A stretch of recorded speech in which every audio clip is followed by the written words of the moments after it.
Hey everybody, what is going on? I hope you guys are all doing well, and welcome to another tutorial video. In this video, I'll be explaining to you guys how you can sell on Amazon, so let's get right into it. So, to sell on Amazon, you are going to need a seller account, which I unfortunately cannot create.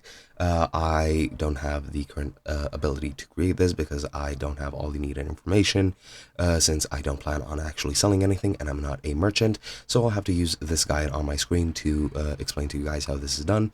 So to actually list a product on Amazon, what you're going to need to do is you're going to need to open up your seller account, and then you're going to need to list your product. You'll have the option to list your product somewhere on the page of your Amazon seller account, and here you'll need to either list your product yourself if it is a unique product, or B, just match with an already existing product. If you click to list your own product, you're going to need to enter a title, add images, add variations if there are any, add bullet points, add a featured offer or a buy box, as it's formerly known, add other offers, and a description, which is pretty much all included in the main product detail page where people will actually see your product.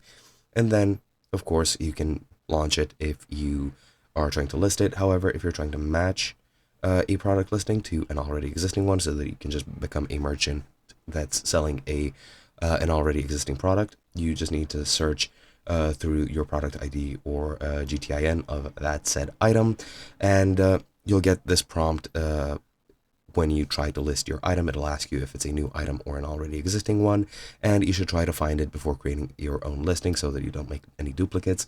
But once you create it, you will be able to sell that item, and that is pretty much all there is to it. Hope you guys enjoyed, and I'll be seeing you guys in another video.